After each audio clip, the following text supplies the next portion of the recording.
The night air was crisp as the moon carved silver paths across the cobblestone streets. Mr. Brown's residence, a towering Victorian manor, stood as a beacon of aged elegance in the shadowy embrace of twisted oak trees. Its windows flickered with the dance of candlelight, casting eerie shadows that played upon the draperies. Inside, the air was thick with the scent of burning wood from the fireplace, mingling with the faint aroma of aged books. The walls, lined with rich mahogany bookshelves, reverberated with the silent whispers of ancient tomes. Outside, the occasional hoot of an owl punctuated the silence, adding layers to the night's mysterious serenade. The house seemed to breathe with a life of its own, each creak and groan telling tales of the past. The atmosphere was ripe with anticipation, as if the very house awaited the unfolding events with bated breath. Mr. Brown was a gentleman of considerable intellect and curiosity. His features were sharp, his eyes alight with the thirst for knowledge that often led him down paths less trodden. Amidst my scholarly pursuits, I harbor a deep fascination with the occult, drawn to its forbidden allure like a moth to flame. Yet this curiosity is tempered by a palpable sense of vulnerability. I'm acutely aware of the dangers that lurk within the shadows of my chosen studies. This makes me cautious, always mindful of the thin line between seeking knowledge and falling prey to the darker forces it could unleash. Despite his reservations, tonight was different. The air around him crackled with the energy of impending revelations. With a heavy heart and a steady hand, he opened the ancient book that lay before him on the table, the book that promised to summon a guide from beyond the veil of reality. As the clock struck midnight, Mr. Brown began the ritual. The room dimmed except for the circle of light cast by a single candle at the center of the room. I recited the cryptic incantations from the book, my voice a soft but firm whisper against the stillness of the night. The shadows seemed to listen, shifting and swirling around him as if animated by his words. A cold breeze fluttered through the room, causing the candle flame to flicker wildly. Mr. Brown's heart raced as he felt the veil between worlds thinning, the air charged with a palpable tension. Suddenly there was silence. The kind of silence that presses against the ears, heavy and expectant. Then, without a sound, a figure materialized in the shadows. Cloaked and indistinct, it stood just beyond the reach of the candle's light, its presence both alarming and mesmerizing to Mr. Brown. The figure stepped forward, its movements graceful, yet unnervingly silent. As it came into the light, I could see the cloak that enshrouded its form, deep and dark as a starless night. The face remained hidden, but the visitor's eyes, bright and piercing, met my own with an intensity that sent shivers down my spine. "Who are you, and why have you come?" The visitor's response came not in words, but in a feeling, a deep, resonant understanding that filled the room. The visitor raised a hand, and the air around them seemed to shimmer with a silent power.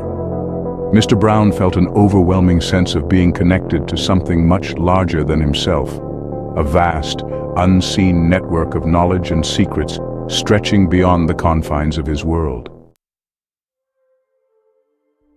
"Seek and ye shall find, question and ye shall learn," the visitor's voice finally emerged, a melodious tone that seemed to come from everywhere and nowhere. Mr. Brown, emboldened by curiosity, asked questions about the mysteries that had long plagued his thoughts, questions about life, death, and the nature of reality itself.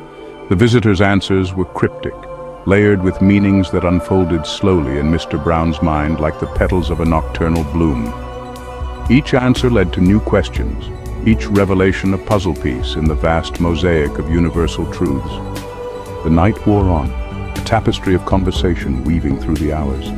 With each passing moment, Mr. Brown felt his understanding deepen, his worldview expanding beyond the mundane confines of his previous existence. The visitor, a guide through the labyrinths of the unknown, provided not just answers but pathways to new realms of thought. As the candle burned lower, the shadows in the room grew longer, twisting into shapes that seemed almost alive. The visitor's teachings took on a more urgent tone, pressing upon Mr. Brown the importance of knowledge, but also its price. "Every light casts a shadow," the visitor intoned, "and every truth bears a burden. The room felt smaller, the walls closer, as if reality itself was contracting around the weight of the revelations being shared. Mr. Brown listened, rapt, as the visitor spoke of ancient civilizations, lost knowledge, and the delicate balance between dark and light that governed the cosmos. Fear mingled with fascination in Mr. Brown's heart. He was being offered a glimpse into the profound depths of existence, but at what cost? The visitor's eyes, glowing in the dim light, seemed to pierce through him, reading his hesitations, his fears. With the first pale light of dawn creeping through the curtains, the atmosphere in the room shifted. The comforting shadows receded, leaving behind a stark reality that was harder to ignore. Shivering, the visitor's form seemed to harden, the edges sharper, the air around it charged with a tense energy. I felt a chill as the true nature of my nocturnal guest began to reveal itself. What had seemed like a guide now appeared more as a harbinger, its wisdom edged with a dark forewarning. All knowledge comes at a price, I spoke, my voice colder, echoing the dawn's unwelcome light. He realized that the night's enchantments were fading, replaced by a more sobering reality. The wisdom imparted felt heavier, burdened by the cost of wielding it. Mr. Brown understood now that some doors, once opened, might let in more than just light. As the full light of morning painted the room, the visitor's intentions became clear. No longer just a bearer of hidden knowledge, it was a test, a challenge to my moral and philosophical boundaries. The warnings about the balance of light and dark were not just lessons, they were premonitions. The air grew dense, almost suffocating, as the visitor spoke of choices and consequences, of the delicate fabric of reality that Mr. Brown had dared to tug. Each word was a weight, each sentence a tightening noose around the safe confines of ignorance he had once enjoyed. Resolved.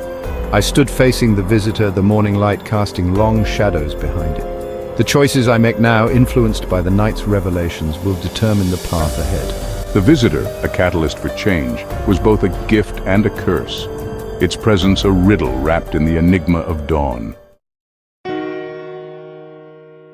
As the visitor vanished with the morning mist, Mr. Brown was left alone in the silence of his study, the weight of the night's experiences heavy on his shoulders. Reflectively, I pondered the enigmatic wisdom, the unsettling revelations, and the stark warnings.